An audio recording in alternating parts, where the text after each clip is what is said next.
मंगल में गुरु का कीर्तन नहीं हुआ, लेकिन सकल पुराणों का विपुत्स रामचरित की दृष्टि से श्रीमद् वाल्मीकि रामायण ही है। पुराण काल के बाद अन्य अन्य कवियों का साहित्य हमारे सामने आया। उदाहरण के लिए महाकवि कालिदास, महाकवि भवभूति, अश्वघोष, बाणभट्ट, माघ, भास, हर्ष, अनेक ऐसे कवि जिनको हम लोग कवि कहते हैं। आप लोग के डर के मारे हम जिस किसी को कवि बोल देते हैं, लेकिन हम किसको कवि मानते हैं वो हम जानते हैं। जैसे मंच पे जिस किसी को बोलना पड़ता है बहुत बड़े विद्वान है, बहुत बड़े विद्वान है, वो व्यवहार है, वो व्यवहार केवल शुद्ध व्यवहार है। वैसे ही हम जिस किसी को कवि कह देते हैं, भगवान वाल्मीकि से लेकर आज तक ये राम जी के चरित्र की विशेषता है कि राम कथा साहित्य का प्रवाह अभी भी चल ही रहा है। लोग अपने अपने ढंग से भगवान के चरित्र का वर्णन कर ही रहे हैं। भगवान वाल्मीकि की शान में, उनकी शान में महाकवि कालिदास कहते हैं, क्वसूर्य प्रणो वंशः क्वचाल्प विषयामतिः पितुर्षु दुष्कर्म मोहात् पूर्वे नास्मि सागरम् निषाद विद्धान्त दर्शनोत्तः शोकत्वमापद्यते यस्य शोकः।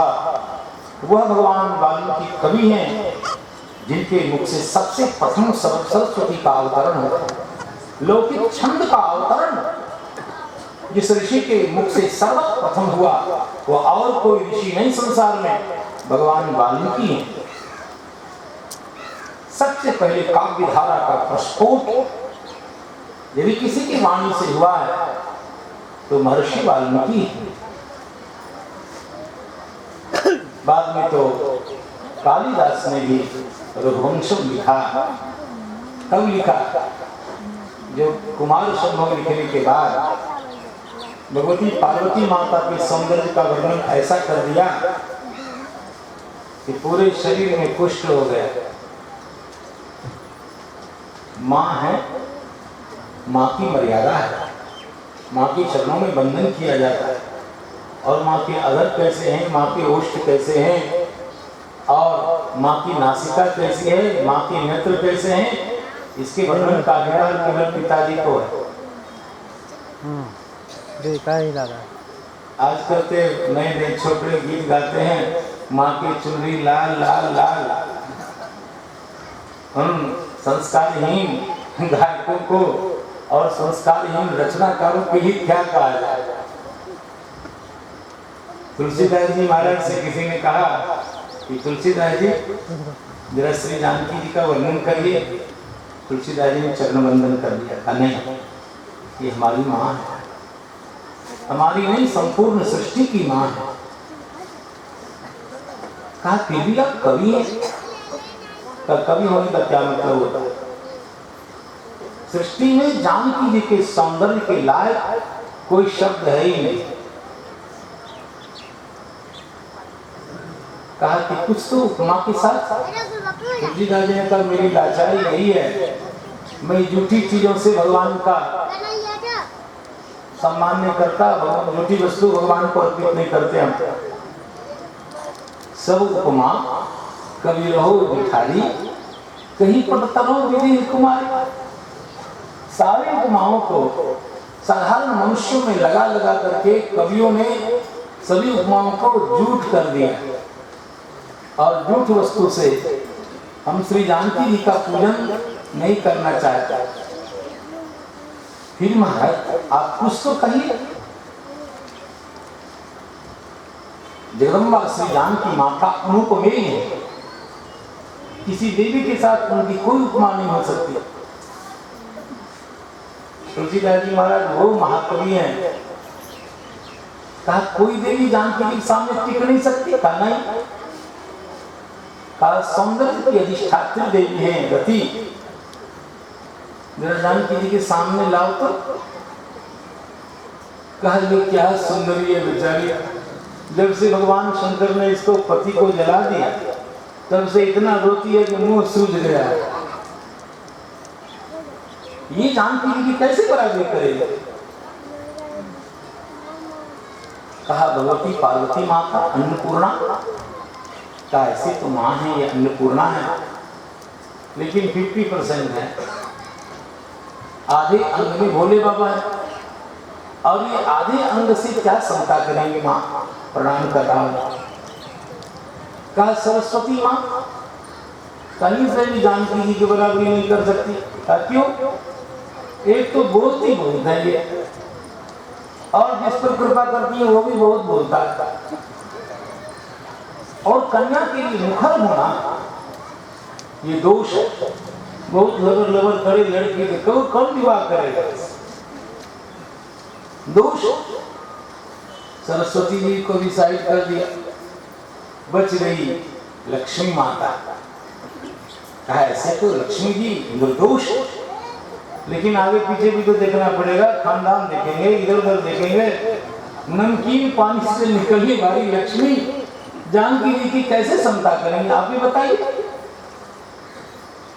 और इधर कहा तो श्री ज्ञानियों में चक्रवर्ती श्री जनकनी महाराज, और उनके यज्ञ भूमि से प्रकट अयोनिका भगवती श्री जानकी जी हैं।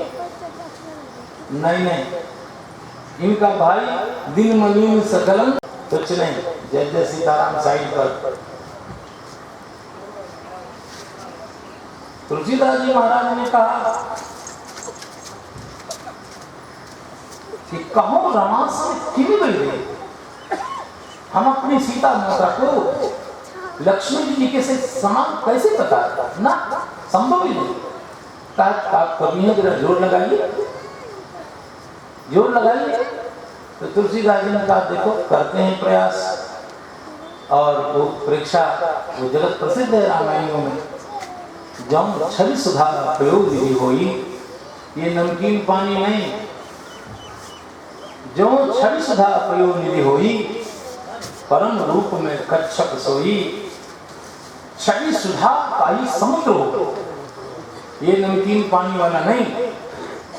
और जिस कच्छप के पृष्ठ पर रखकर मंदराचल का मंथन हुआ, घुमाया गया, वह कच्छप भी सुंदर हो।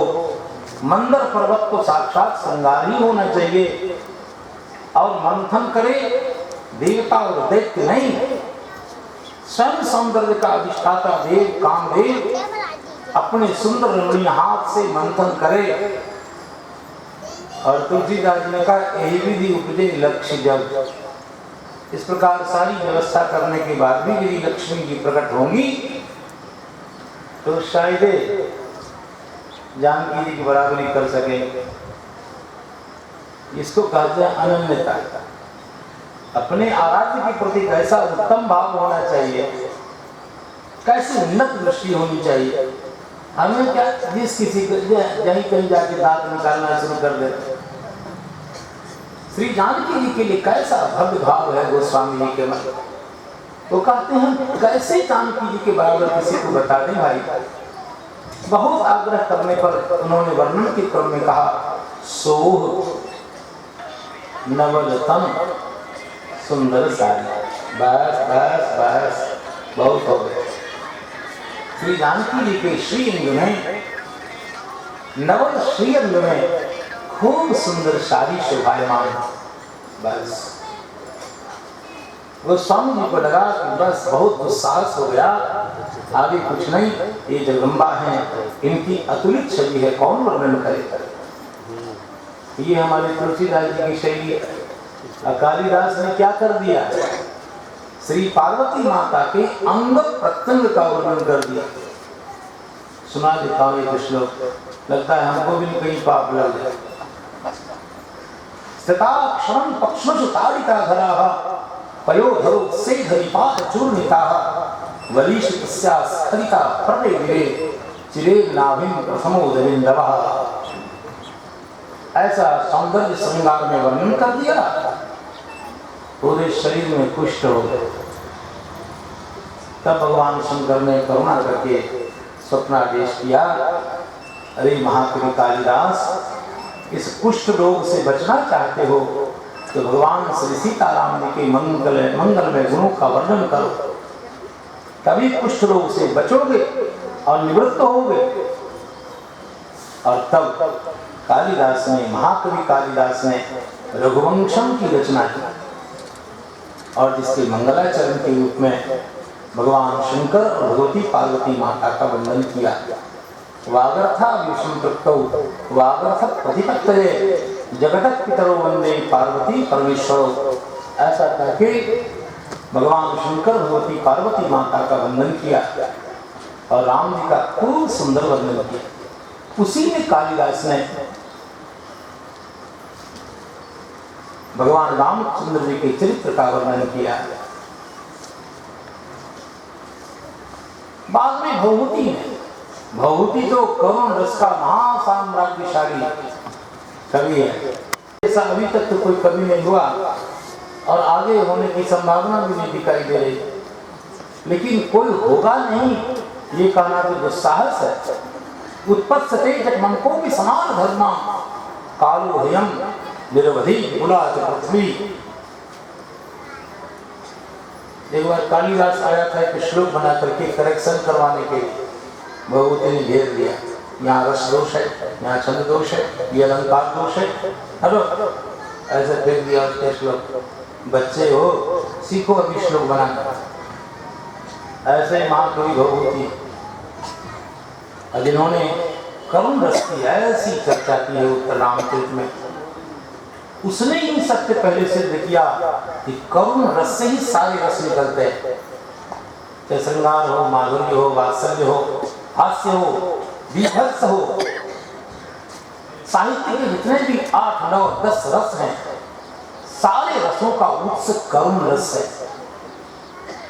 और आपको पता है रामायण का प्रादुर्भाव भी करुण रस से हुआ है और रामायण का अवसान भी करुण रस में ही हुआ है। इसलिए रामायण का जो अंगी रस है वो करुण रस है, जिसको सुन करके श्रोता की आंखें अश्रुपूरित हो जाती हैं। जो श्री सीता जी के महाचरित्र का चिंतन करता है, श्रवण करता है, तो माताओं का हृदय निर्गलित हो जाता है, गलित होने लग जाता है। भवभूति हो, बाणभट्ट हो, हर्ष हो, महाकवि भास हो, बड़ी बड़ी कवि हुए संस्कृत साहित्य के। बाद में पाली के कवि कवि हुए, प्राकृत भाषा के कवि हुए।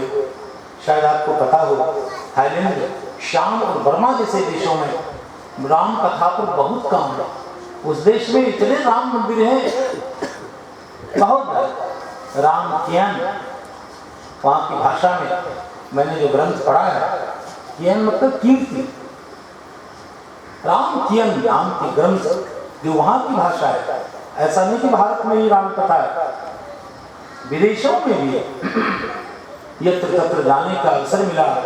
और जब मैं एक बच्चे को पीएचडी करवा रहा था, मुझे लगता है बहुत दिन पहले की बात है, 20 वर्ष पहले की बात है, जिन दिनों कुछ बच्चे पीएचडी कर रहे थे मेरे अंदर, तो राम कथा साहित्य के ऐतिहासिक क्रमिक उद्भव विकास पे वो बालक काम कर रहा था, मुझे जाना पड़ा। तो मैंने देखा कि विदेश में बहुत सारी सामग्री है श्री राम जी के चरित्र को लेकर। ऐसा नहीं कि राम जी केवल भारत के ही हैं, नहीं, अब उनका व्यक्तित्व संपूर्ण विश्व को प्रभावित करता है। विश्व का ऐसा कौन वांग्मय है जिस वांग्मय के उत्स के रूप में राम कथा नहीं है? तो ये राम कथा ने विश्व साहित्य को प्रभावित किया है। संपूर्ण विश्व में ऐसा उदार व्यक्तित्व कोई हुआ ही नहीं, इसलिए रामायण के समानांतर का कोई काव्य अभी तक सामने में नहीं आया है। बाद में हिंदी साहित्य के मनुष्यों ने राम कथा के ऊपर काम शुरू किया, जिसमें श्री रामानंद संप्रदाय के लाडले लाल, रामानंद संप्रदाय के लाडले लाल इसलिए कह रहा हूं कि वो हमारे परिवार के हैं, अन्यथा तुलसीदास जी महाराज का जो व्यक्तित्व है वो सार्वभौम व्यक्तित्व है। जैसे बार बार ये कहते हैं हमारे लिए जगत पूरा के, तो अपनी जगह ठीक है, ये बात सत्य ही है, ये झूठ तो नहीं। तुलसीदास जी का महान व्यक्तित्व है, विराट चेष्टा है तुलसीदास जी महाराज की समन्वय की।